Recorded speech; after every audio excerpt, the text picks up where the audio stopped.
Break के बाद स्वागत है आपका प्राइम 4 आप देख रहे हैं। और प्राइम 4 में इस वक्त एक बड़ी खबर आ रही है। जाने माने वकील विष्णु शंकर जैन ने सांसद और समाजवादी पार्टी के प्रमुख अखिलेश यादव के खिलाफ मानहानि का मुकदमा दाखिल किया है। विष्णु शंकर जैन ने यह केस दिल्ली की पटियाला हाउस कोर्ट में दाखिल किया। अखिलेश यादव पर उनकी छवि खराब करने का आरोप लगाते हुए हर्जाने के तौर पर ₹1 देने की मांग की गई है। विष्णु शंकर जैन ने सोशल मीडिया और दूसरे अकाउंट्स पर अखिलेश यादव के विष्णु शंकर जैन को लेकर किए गए पोस्ट को अवमानना का आधार बताया। याचिका में कहा गया कि लीगल नोटिस भेजने के बावजूद अखिलेश यादव ने माफी नहीं मांगी। दरअसल याचिका में आरोप है कि अखिलेश यादव ने 24 नवंबर 2024 को संभल की शाही जामा मस्जिद के कोर्ट कमिश्नर सर्वे के दौरान भड़की हिंसा के लिए विष्णु शंकर जैन को जिम्मेदार बताया था और इसी को लेकर विष्णु शंकर जैन मानहानि का केस कर रहे हैं। ₹1 की मांग की गई है, लेकिन अगर ये केस विष्णु शंकर जैन जीतते तो इसका सीधा मतलब यह है कि जो टिप्पणी की थी अखिलेश ने वो गलत की थी। इधर पश्चिम बंगाल के मुर्शिदाबाद में भारी बवाल की खबर है। यहां बेलडांगा में लोगों ने तोड़फोड़ की। पश्चिम बंगाल के बेलडांगा के रहने वाले एक शख्स की बिहार में मौत के खिलाफ जबरदस्त आक्रोश है। लिंचिंग का आरोप लगाकर मुर्शिदाबाद में लोगों ने विरोध जताया। पुलिस ने हिंसा फैलाने के मामले में 30 लोगों को गिरफ्तार कर लिया है। ये मुर्शिदाबाद की तस्वीर आपको दिखा रहे हैं। यहां स्थानीय लोगों ने यह प्रदर्शन किया, जमकर तोड़फोड़ की। बेलडांगा के रहने वाले एक शख्स की बिहार में मौत हो गई थी और उसके बाद यहां लोगों ने कैसे मोर्चा खोल दिया, कैसे सड़कों पर उतरकर प्रदर्शन किया। यह तस्वीर कई जगहों पर आगजनी कर दी गई और पुलिस उसे लगातार संभालने की कोशिश करती रही। ये दो तस्वीर आपके सामने, एक तस्वीर आप देख रहे हैं कि कैसे वहां पर लोगों का गुस्सा फूट पड़ा, कैसे वहां पर लोगों ने आगजनी तक कर दी। दूसरी तस्वीर पुलिस से भी बहस होती रही क्योंकि पुलिस इस लगातार भीड़ को संभालने की कोशिश कर रही थी। पुलिस की कोशिश थी कि बल प्रयोग ना करे और मामला सुलट जाए, और ऐसे में कैसे बहसबाजी होती रही उसकी तस्वीर हमने आपको दिखाई। इधर पीएम नरेंद्र मोदी आज पश्चिम बंगाल के दौरे पर थे और इस मौके पर पीएम नरेंद्र मोदी ने ममता बनर्जी की सरकार पर सीधा हमला बोला। पीएम नरेंद्र मोदी ने कहा कि बंगाल के सामने एक बड़ी चुनौती घुसपैठ की है। घुसपैठियों को शरण टीएमसी के लोग देते हैं, यह पीएम नरेंद्र मोदी ने कहा। उन्होंने कहा कि कई इलाकों में आबादी का संतुलन बिगड़ रहा है। टीएमसी घुसपैठियों को वोटर बना रही है, लेकिन जैसे ही बंगाल में बीजेपी की सरकार बनेगी घुसपैठियों पर एक्शन लिया जाएगा। पश्चिम बंगाल में भी बहुत जरूरी है कि घुसपैठियों को बाहर किया जाए।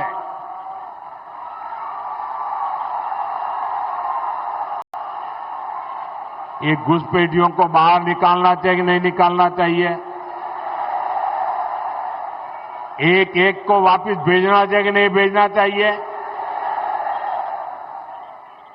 लेकिन टीएमसी सरकार के रहते ये संभव है क्या? ये टीएमसी वाले करेंगे क्या? आपके हकों की रक्षा करेंगे क्या?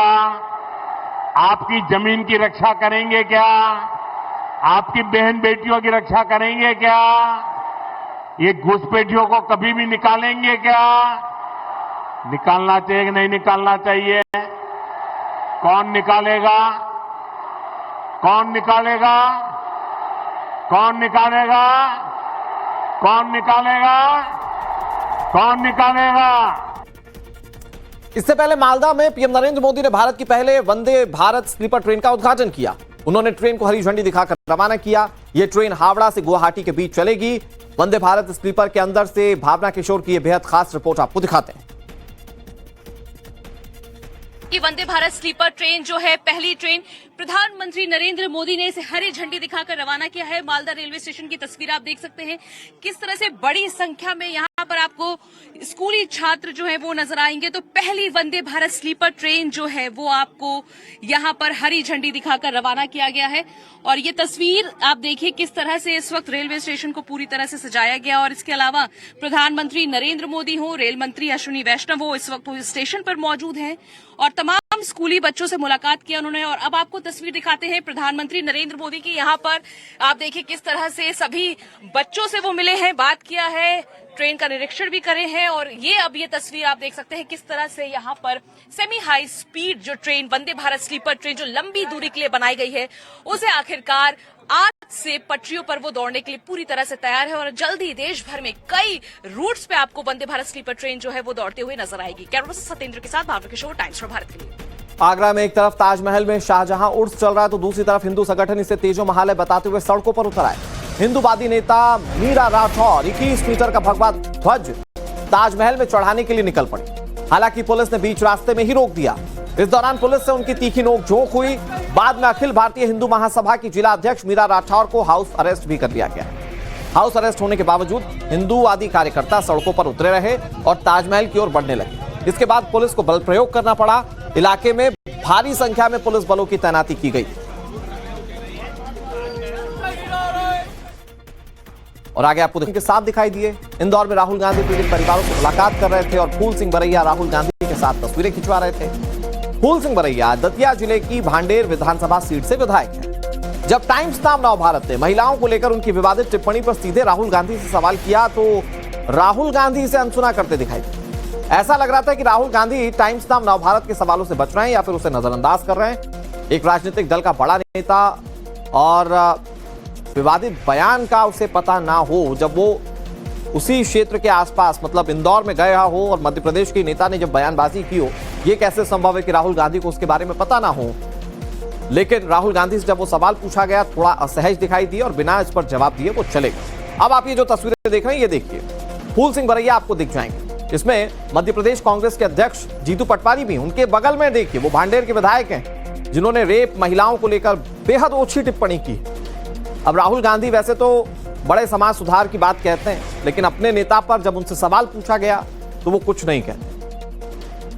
भैया ने स्टेटमेंट दिया है सर जी, सर फूल सिंह बरैया ने स्टेटमेंट दिया है महिलाएं तो रेप हो सकता है।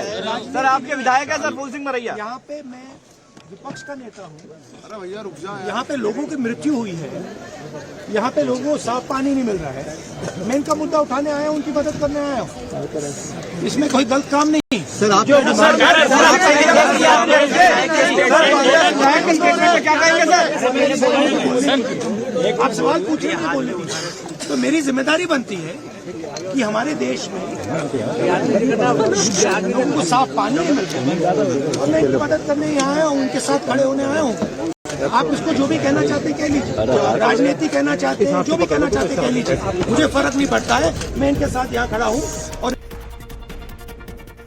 लोकसभा में नेता विपक्ष राहुल गांधी तो टाइम्स नाम नवभारत के सवालों को टालकर निकल गए, लेकिन नवभारत के रिपोर्टर मकरंद काले के सवालों से फूल सिंह बरैया भी नहीं बच पाए। आखिरकार वो भी सवालों से भागने के लिए मजबूर हो गए। हमारे सहयोगी मकरंद ने बरैया से सवाल किया, रायसेन में 6 साल की बच्ची के साथ रेप हुआ जिसके आरोपी का नाम सलमान था। क्या सलमान ने किसी धर्म ग्रंथ में पढ़कर रेप किया था? तो इसे फूल सिंह बरैया ने टाल दिया, मतलब इस पर चुप्पी साध ली। फूल सिंह बरैया हमारे साथ मौजूद है सर। ये जो स्टेट है आपका वीडियो कि तीरथ जाने का मौका मिलता है रेप करने। हरिमोहन झा साहब ने अपनी किताब में लिखा है, इसको मैंने हरिमोहन झा के बयान को आपने माफी नहीं मांगी। आपने अपने बयान पे आपने कहा कि एक जाति विशेष कह रहे खूबसूरत महिला दिखती है तो रेप हो सकता है। पीड़िता धर्म देख के होता है, रेप का धर्म देख के धर्म और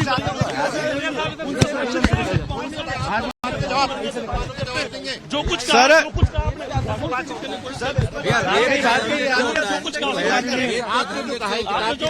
क्या मुस्लिम रेप नहीं कर। उस हरिमोहन झा फिलॉसफी के एचओडी हैं।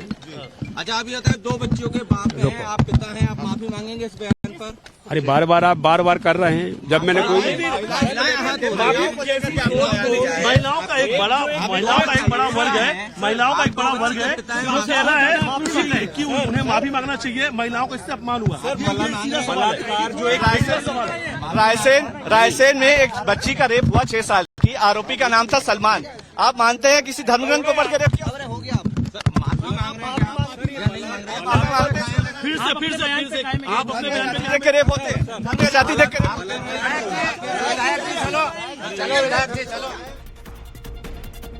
फूल सिंह बरैया से कई सवाल पूछे गए लेकिन उन्होंने चुप्पी साध ली। लेकिन बयान विवादित है और इस बयान को बीजेपी ने पकड़ लिया। बीजेपी ने मांग की कि बरैया को कांग्रेस पार्टी से बाहर किया जाए। सामाजिक विद्वेष फैलाने का काम कर रहे हैं फूल सिंह बरैया, ये बीजेपी कह रही है। समाज में ऐसे जहर घोलने वाले एमएलए कांग्रेस से निकाले जाएं बीजेपी कह रही है देखते हैं प्रियंका गांधी एक्शन कब लेती हैं, क्योंकि ये वही प्रियंका गांधी जो कहती हैं लड़की हूं लड़ सकती हूं, महिला सशक्तिकरण की बात कहती हैं, और महिलाओं पर की गई ओछी टिप्पणी पर कांग्रेस पार्टी कब एक्शन लेगी, ये बीजेपी सवाल पूछ रही है। ये एक विधायक है जिनको हम माननीय जी कहते हैं, राहुल गांधी के बगल में बैठते हैं, प्रियंका जी के करीबी माने जाते हैं।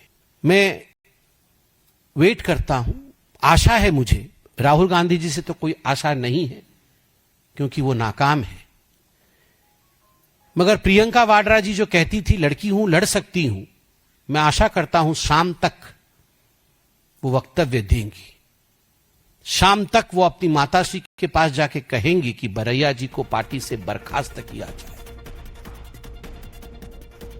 उत्तर प्रदेश के ग्रेटर नोएडा में